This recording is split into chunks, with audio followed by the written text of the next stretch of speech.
Assalamualaikum warahmatullahi wabarakatuh. Perkenalkan, nama saya Siska Amelia dengan NIM 250101090 dari Program Studi Bimbingan dan Konseling. Pada kesempatan kali ini saya akan mempresentasikan 3 studi kasus, yaitu tentang mendirikan sekolah dan analisis SWOT, pendidikan karakter dan BK, dan pengelolaan peserta didik untuk memenuhi tugas ujian akhir semester mata kuliah landasan pendidikan yang diampu oleh Bapak Dr. Dudi Junaidi MAG.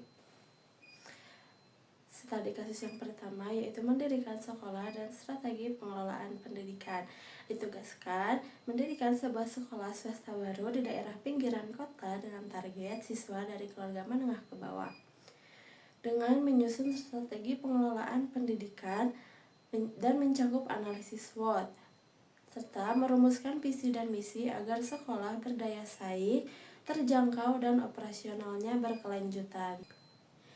Dalam mendirikan sekolah swasta, langkah awal yang perlu dilakukan adalah menganalisis kondisi sekolah melalui analisis SWOT. Yang pertama yaitu kekuatan atau strength. Sekolah adalah biaya yang terjangkau dan lokasi yang dekat dengan masyarakat.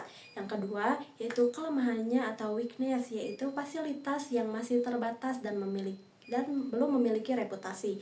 Yang ketiga yaitu peluang atau opportunity berasal dari tingginya kebutuhan masyarakat terhadap pendidikan berkualitas dengan biaya terjangkau serta adanya dukungan pemerintah. Yang keempat yaitu ancamannya atau threat adalah persaingan dengan sekolah lain yang lebih dulu berdiri. Hasil analisis ini menjadi dasar dalam menyusun strategi pengelolaan sekolah. Berdasarkan analisis tersebut, visi sekolah dapat dirumuskan menjadi sekolah yang unggul, berkarakter, berprestasi, dan terjangkau bagi seluruh peserta didik. Untuk mewujudkan visi tersebut, misinya adalah menyelenggarakan pembelajaran yang berkualitas, meningkatkan kompetensi guru melalui pelatihan, menanamkan pendidikan karakter, serta membangun kerjasama dengan orang tua, masyarakat, dan pemerintah. Strategi pengelolaan dilakukan dengan mengelola keuangan secara transparan, mengembangkan sarana dan prasarana secara bertahap, serta memanfaatkan teknologi dalam proses pembelajaran. Agar sekolah memiliki daya saing dan dapat beroperasi secara berkelanjutan, evaluasi program harus dilakukan secara berkala untuk mengetahui kelebihan dan kekurangan yang perlu diperbaiki. Selain itu, sekolah perlu menjalin kemitraan dengan komite sekolah, alumni, dunia usaha, dan pemerintah guna memperoleh dukungan pendanaan maupun pengembangan program.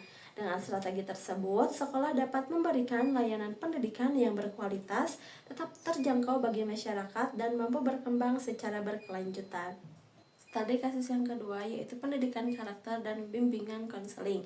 Terjadi tren peningkatan kasus perundungan atau bullying dan penurunan sopan santun di lingkungan sekolah akibat pengaruh negatif media sosial. Dengan merancang sebuah cetak biru blueprint program pendidikan karakter yang diintegrasikan dengan fungsi layanan bimbingan dan konseling, serta menyusun langkah pencegahan, tindakan intervensi, serta pelibatan orang tua. Meningkatnya kasus bullying dan menurunnya sopan santun menunjukkan bahwa pendidikan karakter di Indonesia perlu diperkuat melalui layanan bimbingan dan konseling. Program ini bertujuan untuk peserta didik yang berkarakter, memiliki empati, bertanggung jawab, serta mampu menggunakan media sosial secara bijak. Langkah pencegahan dapat dilakukan melalui layanan bimbingan klasikal tentang pendidikan karakter, etika bermedia sosial, kampanye anti-bullying, dan kegiatan yang menumbuhkan sikap saling menghargai. Apabila bullying sudah terjadi, guru BK perlu melakukan identifikasi melalui observasi dan wawancara dengan siswa, kemudian memberikan layanan konseling individual kepada pelaku maupun korban. Jika diperlukan, dilakukan konseling kelompok atau mediasi agar hubungan antar siswa kembali harmonis. Pendekatan ini tidak hanya menyelesaikan konflik, tetapi juga membantu siswa memahami dampak dari perilaku bullying sehingga tidak mengulanginya kembali. Keberhasilan program juga memerlukan keterlibatan orang tua melalui pertemuan rutin, komunikasi dengan guru BK, serta pengawasan penggunaan media sosial di rumah. Evaluasi yang dilakukan dengan melihat perubahan perilaku siswa, berkurangnya kasus bullying, dan meningkatnya sikap saling menghargai di lingkungan sekolah.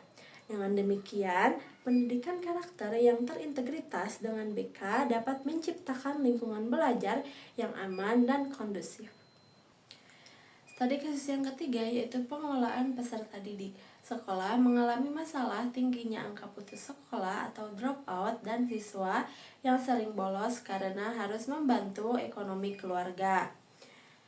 Dengan merancang sistem problem solving berbasis prinsip pengelolaan peserta didik, serta mulai penelusuran bakat atau minat program beasiswa internal sehingga pelibatan masyarakat. Untuk mengatasi tingginya angka putus sekolah, sekolah harus terlebih dahulu mengidentifikasi penyebab melalui data kehadiran, wawancara dengan siswa dan orang tua, serta home visit bila diperlukan. Setelah penyebab diketahui, guru BK memberikan layanan konseling individual dan bimbingan kelompok untuk meningkatkan motivasi belajar. Selain itu, sekolah juga melaksanakan layanan penelusuran bakat dan minat agar siswa mengenali potensi dirinya dan memiliki tujuan pendidikan yang jelas. Sebagai solusi terhadap masalah ekonomi, sekolah dapat menyediakan program beasiswa internal bagi siswa yang kurang mampu dengan memanfaatkan dana sekolah, bantuan komite, alumni, atau kerjasama dengan pihak lain. Sekolah juga perlu melibatkan orang tua, tokoh masyarakat, pemerintah, dan dunia usaha agar siswa memperoleh dukungan moral maupun finansial sehingga tetap dapat melanjutkan pendidikan. Evaluasi dilakukan secara berkala dengan memantau tingkat kehadiran siswa, perkembangan hasil belajar, dan menurunnya angka putus sekolah. Jika terjadi peningkatan motivasi belajar dan jumlah siswa yang putus sekolah berkurang, maka program dapat dikatakan berhasil dengan pengelolaan peserta didik yang tepat, sehingga hak setiap siswa untuk memperoleh pendidikan tetap dapat terpenuhi.